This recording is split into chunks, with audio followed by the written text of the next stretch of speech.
বন্ধুরা সবাইকে শুভেচ্ছা জানাচ্ছি। আমরা কন্টেন্ট ক্রিয়েটর হিসাবে আমরা আছি।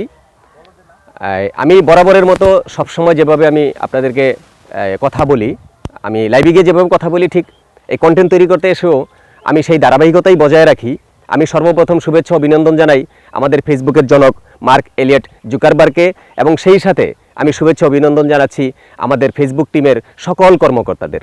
আমি আরও শুভেচ্ছা অভিনন্দন জানাই ফেসবুক প্ল্যাটফর্মে যারা কাজ করতেছেন, আমাদের যত বন্ধুবান্ধব আছে, ফেসবুকের যত ফলোয়ার আছে, ফেসবুকে যারা প্রফেশনালিভাবে কাজ করতেছেন, তাদের সকলকেই আমি শুভেচ্ছা অভিনন্দন জানাই। আমার অন্তরের অন্তঃস্থল থেকে তাদেরকে আমি সাদর সম্ভাষণ জানাই। আজকে যেই বিষয়টা নিয়ে কথা বলতে চাচ্ছি, এই বিষয়টা হলো বন্ধুরা, আমরা এই যে খোলা আকাশের নিচে এসেছি, যে আমাদের প্রকৃতি দেখাবো, আমরা আমাদের সংস্কৃতি নিয়ে আমরা কথা বলি, আমরা আমাদের সংস্কৃতি লালন করি এবং প্রকৃতিকে আমরা দেখাই, আমরা আমাদের নিজস্ব স্বকীয়তায় আমরা মেতে থাকি। এই যে আমি যতগুলো কথা বললাম, এটার উপরে ভিত্তি করে আপনারা যখন কন্টেন্ট তৈরি করবেন, সেই কন্টেন্টগুলো অবশ্যই রিচ বেড়ে যাবে এবং এঙ্গেজমেন্ট বেড়ে যাবে। আর বাকিটা কি হবে সেটা আমি বলতে পারতেছি না, তবে একটা কথা বলতেছি আপনাদেরকে, আপনারা যারা কন্টেন্ট ক্রিয়েটর আছেন, যারা ফেসবুকে কাজ করেন, নিরলসভাবে শ্রম দিয়ে যাচ্ছেন, দিন রাত আপনারা শ্রম দিয়ে যাচ্ছেন, আমি তাদের জন্য আমি কথা বলতেছি। আমি প্রথম যেমন একটা কথা বলতেছি আপনাদেরকে, যে আপনারা ইস্যু খান। ইস্যু খাওয়ার অনেকগুলি ক্যাটাগরি আছে, অনেকগুলি পদ্ধতি আছে, যে কি কি করলে আপনারা ইস্যু খাবেন। What is issue? ইস্যু মানে কি? ইস্যু মানে আপনার বিরুদ্ধে একটা মামলা হয়েছে। এই মামলাটা কি? আমরা অনেক সময় বলি আইসিটি মামলা। আসলে কি আইসিটি মামলা এরকম যে আপনি ফেসবুকে প্রফেশনালিভাবে যখন কাজ করতে যাবেন, তখন এক একটা পর্যায়ে উঠবেন, একবার প্রাইমারি, একবার হাই সেকশন, একবার কলেজ লেভেল, একবার ভার্সিটি লেভেল। আপনি যখন মনিটাইজেশন অর্জন করবেন, তখন কিন্তু আপনি ভার্সিটি লেভেলে চলে গেলেন। কিন্তু তার আগে আপনার ভার্সিটি পর্যন্ত যাইতে, আপনার লেখাপড়া যখন করেন, ভার্সিটি পর্যন্ত যেতে আপনার যতটা মেধা খরচ করতে, যতটা মেধাকে আপনার বিকশিত দেখাতে হয়, ঠিক ফেসবুকের বেলায়ও আপনাকে কাজ করে ওই ভার্সিটি লেভেল পর্যন্ত যেতে আপনাকে কিন্তু অনেক মেধার প্রয়োজন। আপনার মেধার বিকশিত হবে, কিন্তু সেটা করতে হলে কি হবে? আপনাকে ইস্যু এড়িয়ে চলতে হবে। আপনার বিরুদ্ধে যাতে কোনো ইস্যু না আসে। ইস্যু মানে কি? দাগ, ফ্ল্যাগেড কন্টেন্ট আছে একটা, ফ্ল্যাগেড ইস্যু যদি পড়ে, সেটা মানে কি? দাগ। আবার যদি দেখা যায় যে আপনার যদি এই কমেন্ট ইস্যু, কমেন্টের মাধ্যমে আপনার ইস্যু আসতে পারে। আপনি একটা বাজে কমেন্ট করলেন, অগোছালো শব্দ দিয়ে আপনি একটা কমেন্ট করলেন। কিছু কিছু বাংলা শব্দ আছে, যেই শব্দগুলো একটু ঘুরিয়ে বললেই, উচ্চারণ যদি একটু ভুল করেন, তাহলে তার অর্থ দাঁড়ায় অন্যরকম, তার অর্থ অন্যরকম দাঁড়িয়ে যায়।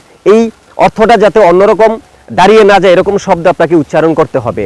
আপনি সাবলীল, অর্থবহ এবং গঠনমূলক শব্দ দিয়ে, শ্রুতি মধুরতা নিয়ে আপনাকে একটি কমেন্ট তৈরি করে সেই কমেন্ট করবেন, এবং সাবজেক্ট ওয়াইজ কমেন্ট করবেন। যে ভিডিওটা আপনি একটা ভিডিও দেখলেন, একটা কন্টেন্ট দেখলেন, কিন্তু কন্টেন্টটার সাবজেক্ট কি, কোন বিষয়ে, সেটার ক্যাপশন কি দিয়েছে, আপনি ভিডিওটা দেখলেন, আপনি একটা জলের ভিডিও দেখলেন, একটা নদীর ভিডিও দেখলেন, একটা সাগরের ভিডিও দেখলেন, আপনি একটা পাখির ভিডিও দেখলেন, আপনি পাখি নিয়ে কমেন্ট করবেন। আপনি দেখলেন পাখির ভিডিও, কিন্তু কমেন্ট করলেন আপনি খাবার নিয়ে, আপনি ভাত খাইতেছেন, আপনি রাইস নিয়ে, আপনি বিরিয়ানি নিয়ে কমেন্ট করলেন।